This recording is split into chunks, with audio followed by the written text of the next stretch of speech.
예수님께서 종교 지도자들, 그들의 종교적인 위선에 대해서 지적하고 또 경계를 해 주십니다. 1절과 2절 말씀입니다. 시작. 이에 예수께서 무리와 제자들에게 말씀하여 이르시되 서기관들과 바리새인들이 모세의 자리에 앉았으니. 서기관이라고 하면은 바리새파 사람들의 신학적인 어떤 축을 쥐고 있는 사람들이에요. 서기관이라고도 하고 또 율법사라고도 합니다. 그들은 율법을 연구하는 율법학자이기도 하고 율법을 가르치는 율법교사이기도 했었어요. 종교 지도자이죠. 또 바리새파, 당시에는 네 개의 큰 교파가 있었었는데 그 중에 가장 영향력이 있었던 그 교파가 바리새파 사람들이었습니다. 이 서기관과 바리새파 사람들, 종교 지도자들, 그들이 모세의 자리에 앉았다 말씀하십니다. 모세라고 하면 하나님으로부터 율법을 받은 자, 그래서 그 율법의 말씀을 백성들에게 전달하여 주었었던 자이죠. 모세의 자리에 앉았다, 이 말은 율법의 말씀을 백성들에게 전하는 위치, 권한, 그러한 지위를 맡김받은 자라는 뜻입니다. 귀한 사명을 맡김받은 거고 또 큰 책임도 부여받은 자인 거죠. 그런데 그들의 바르게 하지 못함에 대하여서, 종교적인 위선에 대하여서 예수님께서 지적하십니다. 한 네 가지를 지적해 주고 계세요. 첫 번째로 3절을 같이 읽겠습니다. 시작. 그러므로 무엇이든지 그들이 말하는 바는 행하고 지키되 그들이 하는 행위는 본받지 말라. 그들은 말만 하고 행하지 아니하며. 그들이 말하는 바는 하나님의 율법의 말씀을 말합니다. 그들이 전하는 율법의 말씀은, 율법 자체는 절대 문제가 없어요. 율법은 하나님으로부터 천사를 통하여서 모세에게 주어지고 하나님 백성들에게 가르치라고 주어진 하나님의 말씀이죠. 그 말씀 자체는 전혀 문제가 없습니다. 그 말씀을 가르친다면은 우리는 잘 배워야 되겠고 들어야 되겠고 말씀을 따라서 지켜야만 하는 게 맞아요. 그러나 지금 예수님께서 지적하시는 바는 그들의 행위를 지적을 하고 계십니다. 그들의 행위는 본받지 말라. 왜? 그들은 말만 하고 행하지는 않는다라는 거예요. 율법을 알기는 잘 알아요. 가르치기도 잘 가르쳐요. 근데 행하지는 않는다라는 거죠. 이러한 위선에 대해서 지적을 하고 계시는 겁니다. 하나님께서 우리에게 율법의 말씀을 주시는 것은 알라고 주시는 것만이 아니라 그 말씀을 지켜 행하라고 주시는 거죠. 이스라엘아 들으라. 신명기 6장에 쉐마 이스라엘아 들으라 하면서 율법의 정신이 무엇인지를 가르쳐주면서 율법을 말씀해 주신단 말이에요.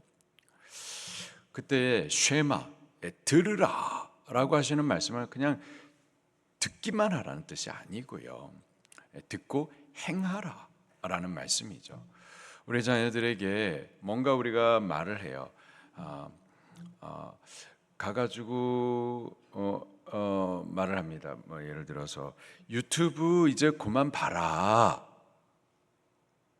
라고 말을 해요. 그러면 아이가 잘 듣습니다. 네. 근데 계속 봐. 그것은 그 어머니의 말을 듣지 않는 거죠. 귀로만 듣고 행하지는 않는 것은 안 듣는 거예요. 우리가 하나님의 말씀에 대하여서 율법의 말씀을 우리에게 주십니다.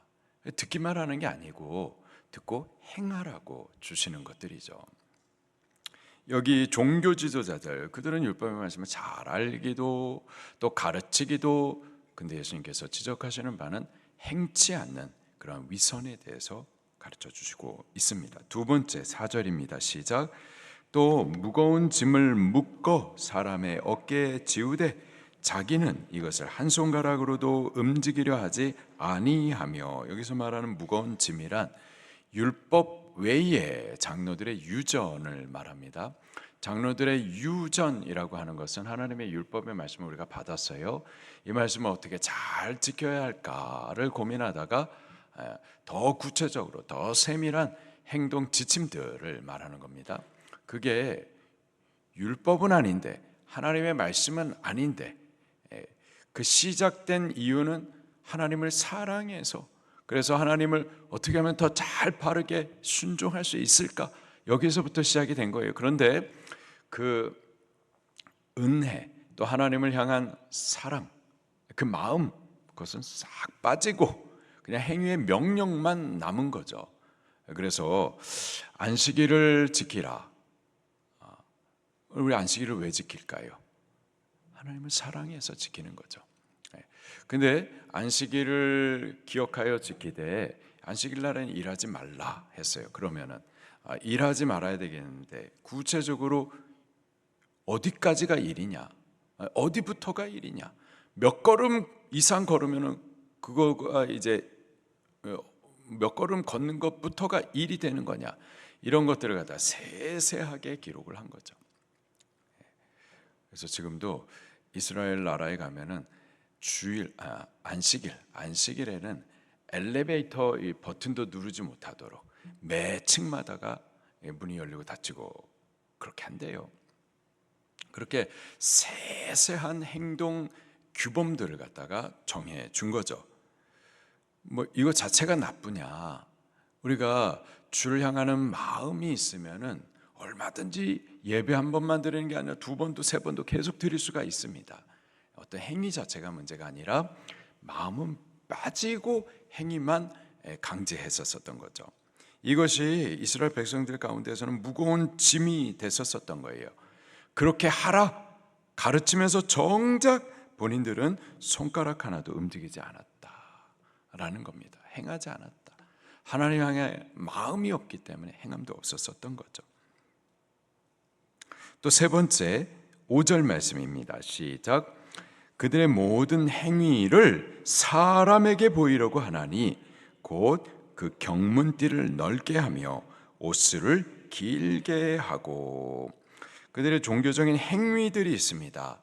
근데 그 행위들이 하나님 앞에서 하나님을 사랑하여 여기에서 동기가 되고 목적이 된 것이 아니라 사람에게 보이려고 했다라는 거예요.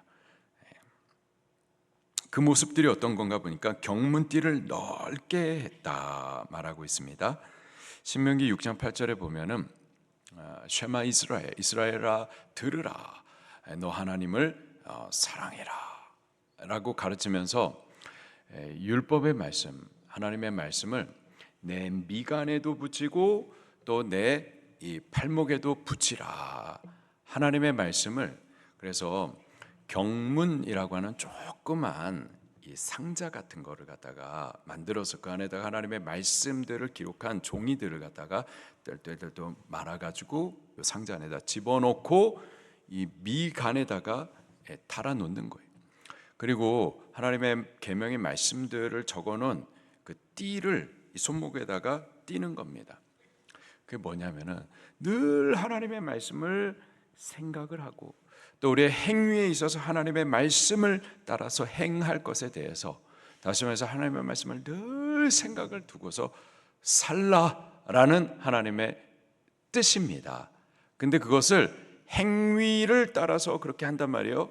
근데 이 조그만 경문, 이 상자를 갖다 크게 만들어 놔가지고 내가 이렇게 하나님의 말씀을 늘 생각합니다. 여러분, 동네 사람들, 집사님, 저 좀 보세요. 그렇게 보여주기 위하여서 이런 것들을 크게 만들었었던 거죠. 또 옷수를 길게 하고, 옷수를 길게 하고, 옷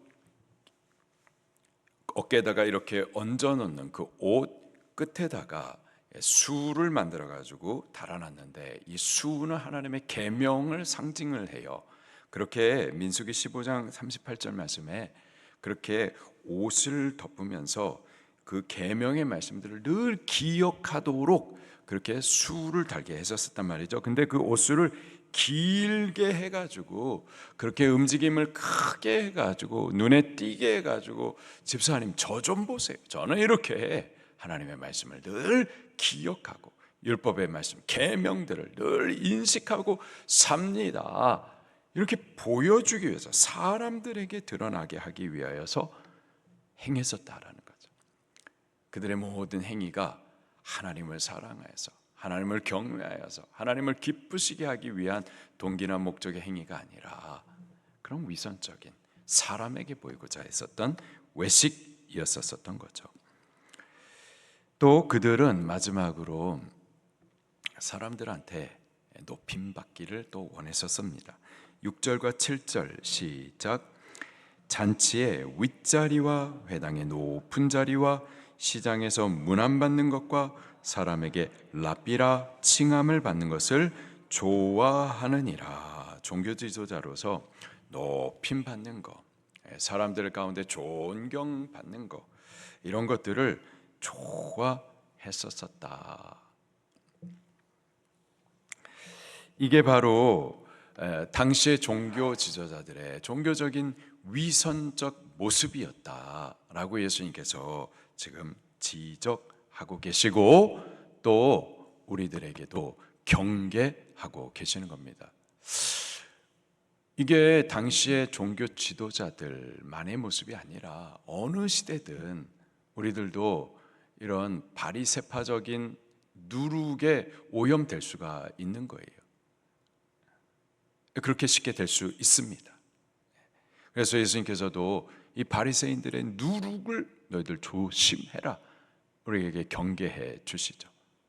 우리가 하나님을 섬기고 어떻게 하면 더 바르게 섬길 수 있을까, 나름대로 더 구체적인 행동 루틴들을 우리가 나름대로 정한단 말이에요. 이렇게 새벽을 깨워서 예배도 하고, 말씀을 분량을 정해서 읽기도 하고, 그런 일들을 행하는데 어느새 우리들도 모르게 우리의 마음과 중심을 빼앗긴 채 어떤 행동적인 모습만 따라가면서 사람들에게 보여주고, 그래서 사람들 가운데 아우 믿음 좋네요 라는 칭찬받기를 좋아하게 되어지고, 그래서 예수님께서 지적하고 책망하고 경계했었던 바리새파적인 모습들이 우리들 가운데서도 얼마든지 나타날 수가 있는 거죠. 목사이기 때문에 더 나타날 수가 있는 거고, 직분자들이기 때문에 더 나타날 수가 있는 겁니다. 예수님께서는 바로 그 부분을 지적하시고 그리고 또 경계해 주고 계시는 거예요. 그러면서 우리에게 두 가지를 말씀을 해 주십니다.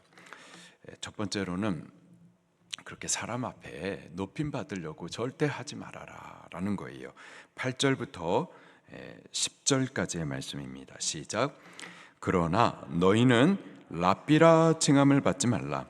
너희 선생은 하나요 너희는 다 형제니라.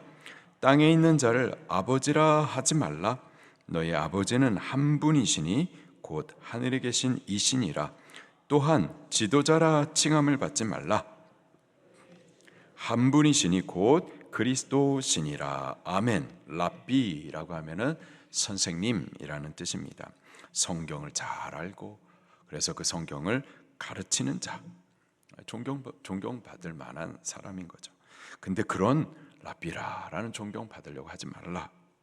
또 아버지라 하지 말라. 당시에 종교 지도자들은 본인들 스스로를 영적 아버지라고 칭함받기를 좋아했었습니다. 영적으로 생명을 주고 길러내는 그런 자, 존경받을 만하죠. 그런데 너희는 그렇게 하지 말라. 또 지도자라 칭함을 받지 말라. 우리에게 바른 길들을 제시해주고 지도해가는 그러한 존경스러운 분이라는 칭찬받는 것을 좋아하지 말라. 사람들 가운데서 높임 받으려고 하지 말라라는 겁니다. 우리도 그렇게 하십시다. 우리가 사람들 가운데 이렇게 높임 받는 거, 이게요 사실은 하나님의 것을 도적질하는 일이기도 해요. 다시 한번 보면은 8절에 랍비라 칭함 받지 말라. 너희의 선생은 오직 한 분이다. 너희 선생 예수님을 말하는 겁니다. 예수님만이 우리의 참 선생이시고 그분만이 그렇게 선생이라고 높임을 받으실 한 분이라는 거예요. 근데 예수님의 자리를, 예수님이 받으셔야 될 그 높임을 내가 받는다면 근데 예수님 것을 도적질하게 되는 거죠. 9절에서도 아버지라 이렇게 하지 말아라. 너희의 아버지는, 우리의 영적 생명을 낳고 기르시는 분은 한 분, 하나님이시다. 그분만 그렇게 존경과 높임을 받으셔야 되는데 너희가 그렇게 받으려고 하면 너희가 하나님의 것을 도적질하는 거다라는 거예요. 또 지도자라 칭함도 받지 말아라. 지도자는 오직 한 분, 예수님, 그분이시다. 그분만 높임 받아야 되는데, 근데 너희가 지도자라 높임을 받는다면 예수님이 받으셔야 돼. 그것을 너가 지금 도적질하는 거다라는 거예요. 우리 이거 심각한 겁니다. 우리는 절대 사람들 가운데 높임 받으려고 하지 마십시다. 이거는 하나님의 것을 도적질하는 큰 죄구나 인식하면서 오히려 사람들 가운데 높아지는 것을, 사람들이 칭찬해 주는 것을 우리 두려워하며 경계하셔야 하겠습니다. 그렇게 하십시다. 교회 안에 누구 사람이 자꾸 높아지는 것, 그거는 별로 좋지가 않은 거예요. 목사가 높아지고 이런 거는 별로 좋은 게 아니에요. 오직 예수 그리스도만 높아지셔야 되고, 그분만 자꾸 사람들 중에 입에 올라야 되고, 그분만 영광을 받으셔야만 하는 거예요. 두 번째로는요, 섬기는 자가 되라. 낮아져서 섬기는 자가 되라 라는 겁니다. 11절 12절 시작. 너희 중에 큰 자는 너희를 섬기는 자가 되어야 하리라. 누구든지 자기를 높이는 자는 낮아지고 누구든지 자기를 낮추는 자는 높아지리라. 너희 중에 큰 자, 사람들 중에 비교해서 큰 자를 말하는 게 아니고요, 하나님께서 크게 인정해 주시는 자를 말하는 겁니다. 이게 중요한 거예요. 여러분, 우리는 하나님께서 인정해 주시는 자가 되어야만 합니다. 하나님께서 옳다, 하나님께서 참 종이다, 하나님의 인정받는 자가 되어야만 하는 겁니다. 누가 그렇게 되느냐? 자기를 낮추어서 섬기는 자가 그렇다라는 거예요. 마태복음 20장 28절에 예수님은 하나님이시죠. 하나님 영광의 보좌에 계시는 분이십니다. 높으신 분이세요. 그런데 그가 사람의 모습을 입고 우리 수준까지 낮아지셨어요. 왜 오셨을까요? 우리에게 섬김받기 위해서 아니라는 거예요. 섬김받기 위함이 아니라 많은 사람들의 대속물로 자기 자신을 내어주시기 위해서, 우리 같은 죄인들을 섬기시기 위해서 오셨다라는 거죠. 그렇기 때문에 그를 하나님께서 모든 이름 위에 뛰어나게 하셨었던 거예요. 오늘 우리들도 하나님 앞에 하나님이 인정할 만한 큰 자 되기를 예수님 이름으로 축원합니다. 이를 위해서는 우리가 낮아져야 돼요. 낮아져서, 낮아진다라는 게 뭘까요? 나는 낮은데. 낮아진다는 게 뭔데요? 낮아진다는 것은 그냥 속으로만 나는 낮은 자, 이게 아니라 섬기는 자가 낮아지는 자예요. 섬기는 자. 우리 새가족부나 보면은 새신자들 들어오면은 먼저 찾아가잖아요. 건들지 마세요. 내가 알아서 할 테니까 저쪽으로 좀 가세요. 아주 차갑게도 한단 말이에요. 근데 그분들이 그렇게 막대할 수 있는 분이냐? 그렇지 않거든요. 근데 자기를 낮추는 거예요. 낮아짐의 모습이 어디 있느냐? 섬김의 모습이 있는 거예요. 섬기는 자들이 낮아진 자들인 거예요. 우리가 그렇게 되기를 예수님 이름으로 축원합니다. 오늘 하루를 사는 동안에 우리 사람 가운데 높아지려고 하지 말고 오히려 낮추어서 섬기는 자, 기도해 주는 자, 또 복음을 전도해 주는 자, 믿음으로 세워줄 수 있도록 섬기는 자, 그렇게 살아갈 수 있기를 예수님 이름으로 축원합니다. 말씀 붙들고 통성으로 기도하시겠습니다.